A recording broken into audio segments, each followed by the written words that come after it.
रामकृष्ण हरी. उद्या तुकाराम बीज. ज्याने हे गाता लिहिला, अष्टमवेद त्याला म्हणलं जातं. भगवंताला विनवणी केलेले अभंग आहेत, वैराग्याचे अभंग आहेत आणि विनंती पर काय अभंग आहेत. असे अनेक प्रकारचे अभंग आहेत. एवढं करत असताना तुकाराम महाराजांना समाजकंटकांनी फार त्रास दिला. पण तुकाराम महाराजांच्या जीवनामध्ये संयम पाळत होते. त्याने प्रपंचिक काही गोष्टीला प्राधान्य न देता त्याने हृदयाच्या श्रीमंतीला प्राधान्य दिलं. आणि ज्यावेळेस तुकाराम महाराज त्यांचा जन्माचा जो हेतू होता तो हेतू पूर्ण झाल्यानंतर उद्याचा दिवस म्हणजे तुकाराम बीज हे वैकुंठ गमनाचा दिवस आहे. तुकाराम महाराज हे सहदेह वैकुंठाला गेले. त्यांची सर्वसामान्यप्रमाणे कुठं समाधी नाही किंवा काय नाही. कारण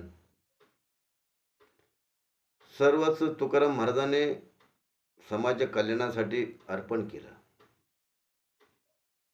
आणि भगवानचा जो विस्तार आहे तो विस्तार चराचरातल्या लोकांना जोपर्यंत भगवंताचं गुह्यतम ज्ञान आहे ते ज्ञान या गाथा रूपातून प्रगट केलं. आणि जे काही समाजकंटक होते त्यांनी त्रास दिलेला आहे तो असा त्रास दिला, त्यांचा गाथा असणारा पाण्यामध्ये बुडवला. नको त्या ठिकाणी समाजकंटकांनी छळ केला. आणि जी काही ब्राह्मण मंडळी होती त्यांचं असं म्हणणं होतं की जे काय अध्यात्मिक ज्ञान आहे ते आमच्याशिवाय दुसऱ्याला कोणाला वाटायचं नाही. संतांचा एकच विचार आहे की भगवंताची जी लीला आहे ती लीला अज्ञानाच्या अज्ञान माणसाला कळावी हे त्यानं सिद्ध करून दाखवलं. कारण का भगवंत, आपण मागच्या व्याख्यान मालिकेमध्ये सांगितलं की भगवंताची सर्व विश्वामध्ये विभूती आहे. चराचरामध्ये भगवान परमात्मा व्यापलेला आहे. आणि ह्या कथेला अनुसरून तुकाराम महाराजांनी जे कर्माई आधीन लोक आहेत त्यांना सुद्धा हा विचार तिथपर्यंत पोचावं त्या हेतूनं हे अभंगरूपी हे विचार आहेत ते विचार पोचवण्याचा प्रयत्न केलेला आहे. कथा कीर्तन सांगून माणसांचं जनजागृती तुकाराम महाराजांनी केली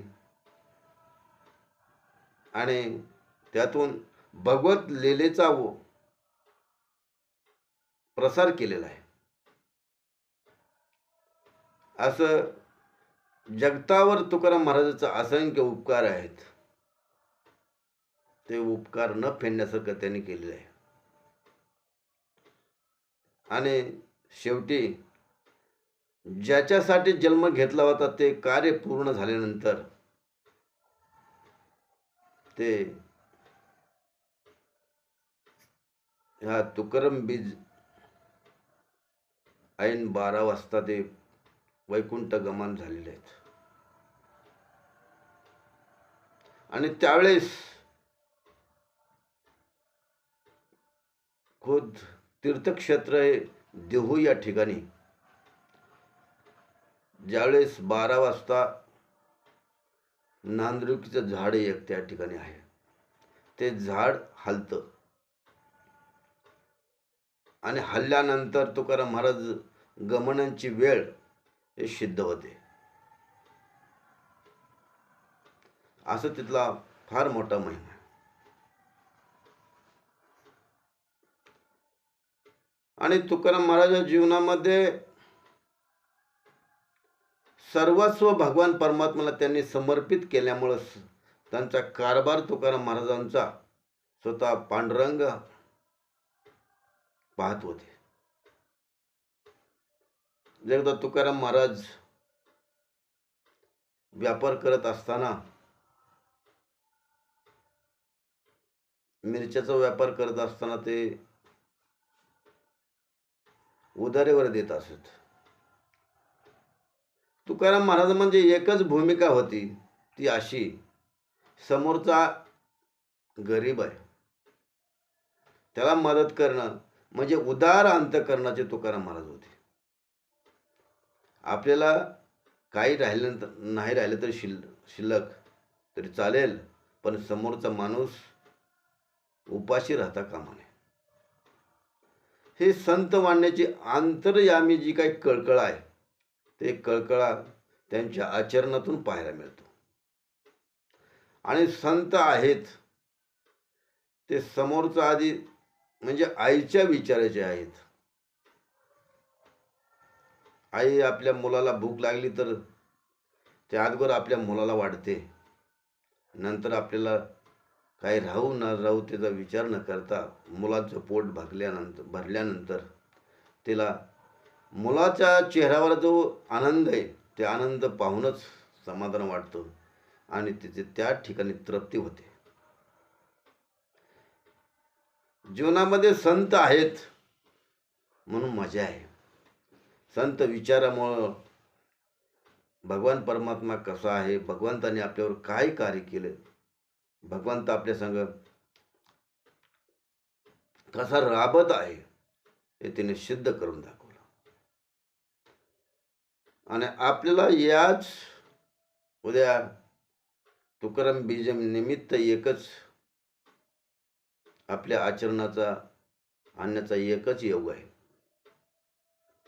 जो प्रेम आहे. आणि हे प्रेम भावना आहे, निस्वार्थ प्रेम या ठिकाणी पाहायला मिळतं. अंतःकरणातून जे प्रेम करतो त्याला निस्वार्थ प्रेम म्हणतात. ते प्रेम करायला शिकलं पाहिजे. आणि जो भेद आहे तो भेद काढला पाहिजे. हा माझा आहे, त्याला मदत करणं हे माझं कर्तव्य आहे. हा जो विचार आहे हे प्रत्येकाच्या मनामध्ये रुजला पाहिजे. आणि तरच भगवान ज्ञानेश्वर महाराज म्हणतात, विश्वाची माझे घर.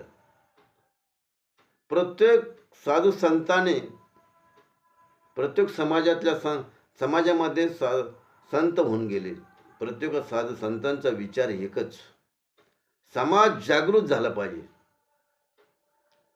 समाज हा अडाणी आहे, तो त्या समाजाला भगवंत जी काय ज्ञान आहे ते ज्ञान प्राप्त झालं पाहिजे. भगवंताकडे येण्याचा मार्ग त्यांना सुखकर व्हावा, त्यासाठी स्वल्प वाटे चला जाऊ, वाचे गाऊ विठ्ठल, हा त्यानं मंत्र घोकलेला आहे. आणि त्यांच्या शब्दानुसार भगवान परमात्मा वचनामध्ये बांधलेला आहे. आणि म्हणून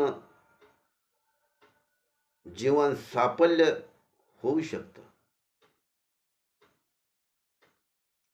ह्या लाईनमध्ये आपल्याला एकच सांगायचं आहे, की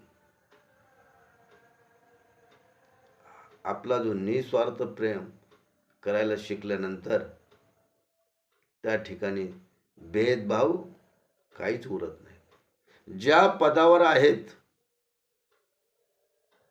त्या पदावर असताना समोरचा व्यक्ती कुठल्या तरी कामानं माझ्याकडे आलेला आहे, ते निस्वार्थप्रमाणे माझं काम मी त्याचं काम करू शकतो असा दृढ संकल्प मनामध्ये धरला पाहिजे, आणि तरच जीवनामध्ये श्रम साफल्य निर्माण होईल. रामकृष्ण हरी. वसुदेवसुतं देवं कंसचानूरमर्दनं देवकी प्रमानंदं कृष्णं वंदे जगद्गुरु. गुरुर्ब्रह्मा गुरुविष्णू गुरुर्देवो महेश्वरा गुरु साक्षात् परब्रह्म तस्मै श्री गुरुवे नमः.